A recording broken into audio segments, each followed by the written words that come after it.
नमस्कार सभी पढ़ने वाले प्यारे बच्चों का एक बार स्वागत है। तो आज मैं आपके लिए एक नया टॉपिक इंग्लिश ग्रामर का मॉडल लेके आया हूँ। तो आज हम देखेंगे कि मॉडल किस प्रकार हमारे इंग्लिश ग्रामर में हमें काम आते हैं और किस प्रकार से हम एग्ज़ाम में इनको अच्छी तरह से मॉडल बना के लिख सकते हैं। देखो, मॉडल भी एक प्रकार की वर्ब है। जिस प्रकार आपने हेल्पिंग वर्ब, ऑक्सिलरी वर्ब ऐसे नाम सुना होगा, वैसी ही वर्ब है। जैसे कैन, कुड, मे, माइट, ये सारी क्या हैं? ये एक प्रकार की वर्ब हैं। तो उनमें मॉडल भी हैं, उसके कुछ नियम अलग होते हैं। वो नियम हम सीखेंगे, किस प्रकार से हम मॉडल बना सकते हैं, कैसे मॉडल का यूज कर सकते हैं। तो चलिए शुरू करते हैं आज मॉडल। तो देखिए, मॉडल ऑक्सिलरी यानी इनको क्या बोलते हैं? मॉडल्स बोलते हैं, मॉडल ऑक्सिलरी। मॉडल मूड शब्द से बना है। किससे बना है? मूड। और मूड आप बोलते हैं ना, ऐसे घरों पे आज तो मेरा पढ़ने का सर मूड नहीं है, तो हम आपको पढ़ाते नहीं हैं। यानी उसमें क्या एक भाव है। जैसे आपको हिंदी में देखा है, सबसे बना, जिसका अर्थ मनोभाव या मन स्थिति होता है, यानी अपना भाव कैसा। तो मॉडल क्या बताते हैं? हमें भाव बताते हैं। देखो, एक आप वर्ब लगाते हो, उसमें वो एक तथ्य यानी फैक्ट बताते हैं किस प्रकार से हैं। लेकिन यहाँ क्या है? मूड, भाव बता। पता है, जो शब्द हमारे व्यवहार था, मनोभाव को व्यक्त करें, मॉडल कहलाते हैं। ये संख्या में कितने होते हैं? 13 होते हैं। कौन कौन से हैं? Can, could, may, might, must, will, would, shall, should, use to, need to, ought to, dare not. तो ये 13 होते हैं। जो बच्चे छठी क्लास के हैं उनके लिए उसकी बुक में कम है, तो वो उस हिसाब से पढ़ें। और जो 10th में हैं, 12th या जो भी कंपटीशन की तैयारी कर रहा है, उनको भी मॉडल चाहिए, तो उसके लिए भी ये काम की है। तो आप अपने हिसाब से इसमें जो मॉडल आपके काम के वो पढ़ लें। जैसे 10th का बच्चा है, इसके बुक में जो मॉडल दिए हैं वो पढ़ लें। अगर अच्छी तरह इंग्लिश सीखना ही चाहता है वो, तो वो क्या है, उसमें पूरा पढ़े मॉडल को। अब देखते हैं मॉडल की विशेषता क्या दे रखी है। तो दे दिया मॉडल ऑक्सिलरी वर्ब, यानी ये भी एक प्रकार की वर्ब है। मॉडल हेल्पिंग वर्ब का कार्य करते हैं। पहली लाइन बहुत अच्छी तरह से याद करनी है कि मॉडल हेल्पिंग वर्ब का काम करते हैं, यानी वर्ब जो होती है उसकी सहायता करते हैं। जैसे आपने शुरू में EJMR, वाउज वर्ब आप पढ़ते हो, ये वाउज वर्ब EJMR क्या है? ये हेल्पिंग वर्ब भी तो है, जो सहायता। इसी तरह मॉडल भी काम करते हैं, लेकिन क्या है, तथा इनके बाद मेन वर्ब फर्स्ट का प्रयोग होता है। ये ध्यान रखने वाली बात है। MV का मतलब क्या है? Main verb. मेन वर्ब कौन सी होती है? देखो, मेन वर्ब जैसे आप कहते हो मैं चल रहा हूँ, तो वो करना क्या है? आपकी मेन वर्ब है। लेकिन इज क्या है? हेल्पिंग वर्ब है। इसी तरह तो मेन वर्ब की फर्स्ट फॉर्म सभी बच्चों को पता है। वर्ब की 3 फॉर्म है, first form, second form, third form. तो यहाँ मेन वर्ब की कौन सी फॉर्म आएगी? First form. सेकंड पे चलते हैं। मॉडल्स पर सब्जेक्ट के नंबर, वचन, लिंग का कोई प्रभाव नहीं पड़ता। अच्छी तरह से याद करना है कि मॉडल पर सब्जेक्ट के नंबर, यानी वो एक वचन है या बहुवचन है, कोई असर नहीं पड़ता। जेंडर भी, जैसे आप ही सी करते हैं ना, उसमें उस जेंडर का यानी लिंग का कोई प्रभाव नहीं पड़ता है। याद रखना है, वचन और लिंग का कोई प्रभाव नहीं पड़ता है। ही के साथ कैन आएगा, तो सी के साथ भी क्या आएगा? कैन ही आएगा। मॉडल्स के बाद नोट लगाने पर वाक्य नकारात्मक बन जाता है। इनको वाक्य में शुरू में लगाने पर वाक्य इंटरेक्टिव बन जाता है। ये वही जो हेल्पिंग वर्ब में करते हैं वैसा ही हो गया। चौथी बात, मॉडल्स के बाद टू इन्फिनेटिव का प्रयोग नहीं होता, यानी ऐसे आप नहीं लगा सकते। जैसे आपको बोल दिया कैन मॉडल लगाना है, कैन टू, ऐसे ये टू का प्रयोग नहीं होता। सिर्फ ये आगे ब्रैकेट में दे रखा ought टू, यूज टू को छोड़कर, क्योंकि ought to only ought modal नहीं है, ought टू ही मॉडल है, इसलिए वहाँ टू का यूज एज इन्फिनेटिव का प्रयोग नहीं हो रहा। ये यूज टू ये लगाया हुआ है, ये मॉडल के रूप में है। तो समझ गए होंगे, ये ध्यान रखना है। 5वां नियम है, सामान्यतः मॉडल को नेगेटिव में नोट के साथ संक्षिप्त रूप में लिखा जाता है। समझ आ गई? जैसे ये देखो, मॉडल में कैन नॉट आप बोलते हैं can't, I can't do this, ऐसे बोलते हैं। वो must plus not, must not, will not, wouldn't, mayn't, mightn't, shan't, couldn't, needn't, ये सारे शब्द यानी आप मॉडल में क्या है छोटे यानी शॉर्ट रूप में बोलते हैं। कैन नॉट ना बोले कांट बोल देते हैं, शैल नॉट बोल के शेंट बोल देते हैं, कुड नॉट ना बोल के कुडंट बोल देते हैं। तो ये समझ में आ गया होगा। अब आगे देखते हैं यूज ऑफ मॉडल, यानी आप पहला आज प्रयोग पढ़ेंगे कैन का। किसका? कैन, यानी कैन का प्रयोग हम किस प्रकार करेंगे। तो चलिए देखते हैं। सबसे पहले आपको कैन का अर्थ समझना है, होता क्या है। किसी कार्य को करने की ताकत, अब इस पर ध्यान देना है, ये ताकत पर जोर देता है कैन। जैसे आप, यानी कैन का अर्थ क्या होगा? सकता, यानी मैं कर सकता हूँ। ताकत, जैसे कोई व्यक्ति बोल सकता है, ठीक है ना, आई लिफ्ट 2 kg वेट, आई लिफ्ट 100 kg वेट, यानी उसके अंदर क्षमता है 2 किलो वजन उठाने की, 5 किलो। जैसे आप बच्चे लोग पढ़ते हो, ठीक है ना, वे आप बोलते हो मैं 5 घंटे लगातार पढ़ सकता हूँ, ठीक है ना। तो ये क्या है? ये आपकी क्षमता प्रदर्शित करता है कि कोई बोलता मैं 10 घंटे लगातार बैठ के पढ़ सकता हूँ। सिर्फ क्षमता से वजन उठाने की नहीं है, कैसी भी हो सकती है, यानी ताकत कैसी भी। इसके द्वारा वर्तमान में समय में 3 निम्न भाव, वर्तमान समय के निम्न भाव जैसे पावर, तो पावर ताकत हो गई, एबिलिटी योग्यता जो अपन ने बात की, कैपेसिटी क्षमता भी आती है, नो हाउ टू जानकारी भी आती है, पोटेंशियली अपने पास सहन करने क्षमता, पावर पहले भी आ गया, कैपेबिलिटी आ गई, इंटेलिजेंस, स्किल, स्ट्रेंथ और कल्याण, चतुराई आदि बताए जाते हैं। मतलब चतुराई भी होती है ना, कोई व्यक्ति कहता है यार ये इस काम को ऐसे कर सकता है, वाह क्या माइंड चलता है।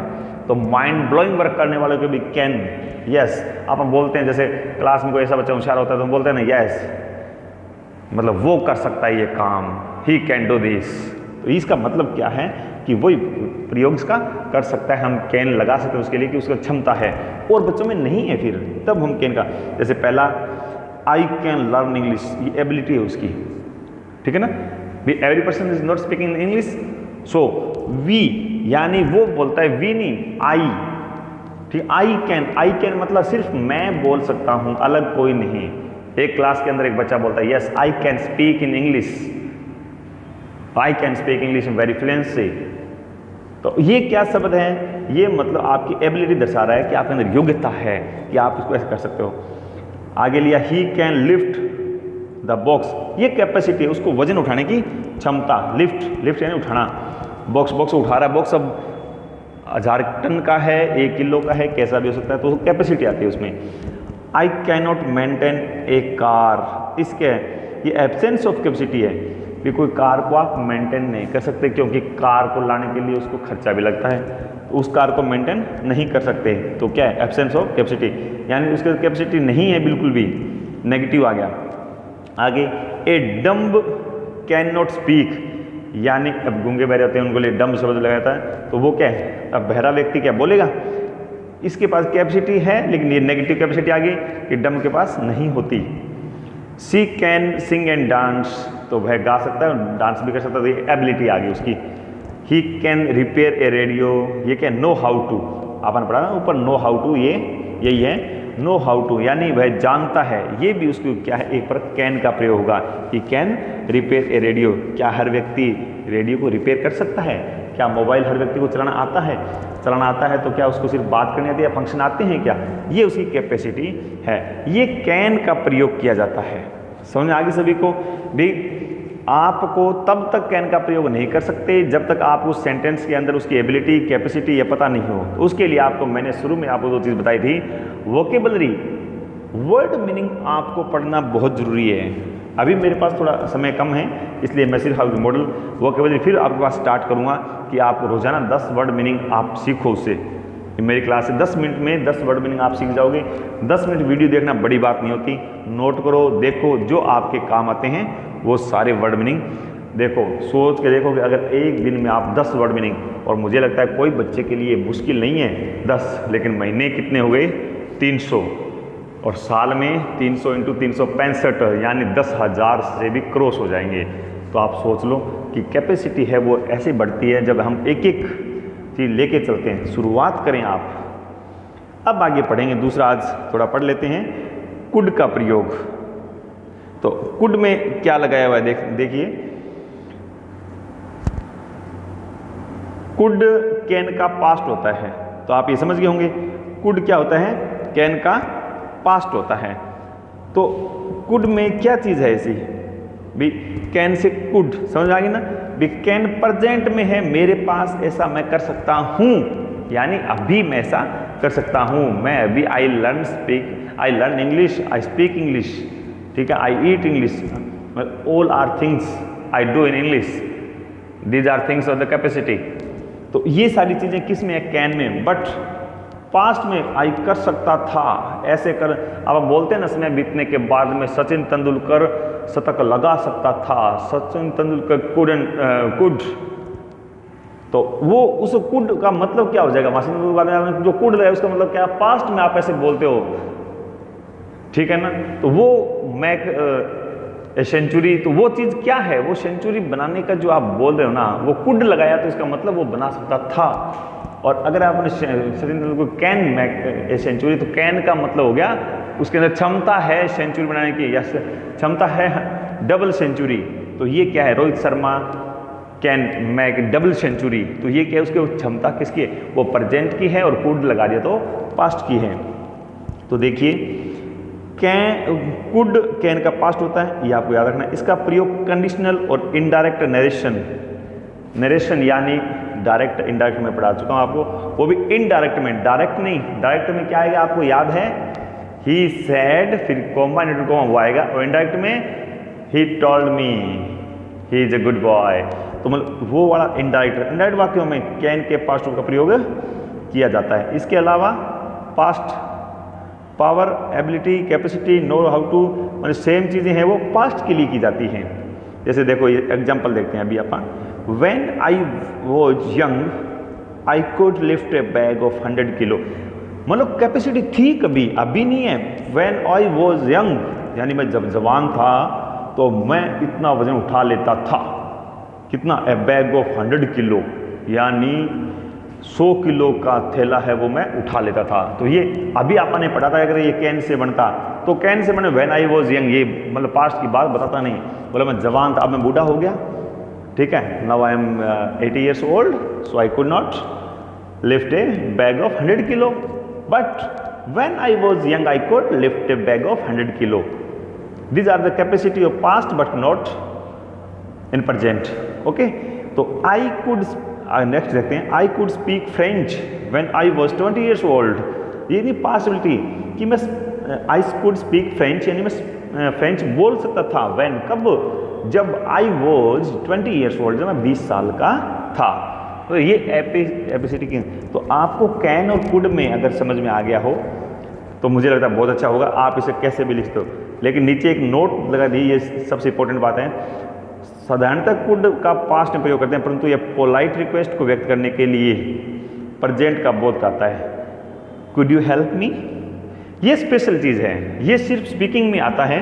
पोलाइट रिक्वेस्ट बोलते हैं ना, वैसे तो ये बोलते हैं ना, yes may you help me, ठीक है, आई हेल्प यू, मतलब यू, तो ये पोलाइट रिक्वेस्ट है, कुड यू हेल्प मी, तो ये वहाँ अलग इसका मीनिंग हो जाता है। ये आपको याद रखना है हमेशा।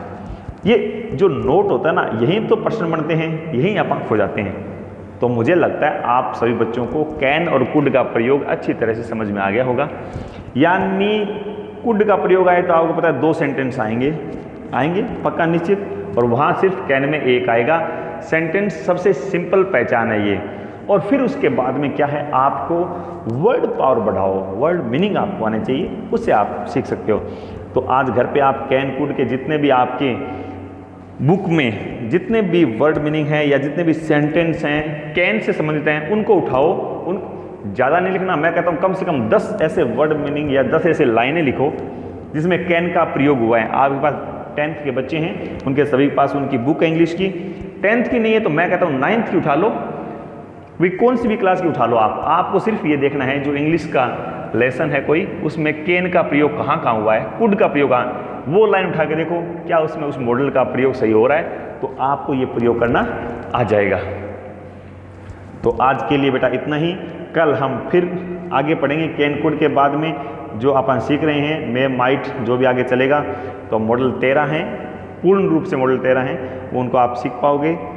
तो धन्यवाद। लेकिन ये ध्यान रखें, इस चैनल को ज़्यादा से ज़्यादा सब्सक्राइब करवाएं घंटे का बटन दबा के लाइक करें, शेयर करें। जो बच्चे इस चीज़ से नहीं पहुंच रहे हैं उनको पहुंचाएं कि पढ़ें। हम आपके लिए तैयार हैं। घर बैठे आज जो कोरोना काल में जो परिस्थिति है, तो आप मेरे को बोल सकते हो, जो भी आपको चीज़ अलग और कुछ पढ़ना चाहते हो मैं आपको उसी टाइम पढ़ा दूंगा। ऐसी कोई बात नहीं है कि हम कैसे बोलें। और कोई भी अगर क्यूरी हो तो इसके कमेंट बॉक्स आता है, उसमें नीचे आप लिखो कि सर इसमें हमें ये समझ में नहीं आया, ये दोबारा पढ़ाओ, तो आपको दोबारा भी समझा देंगे। तो धन्यवाद।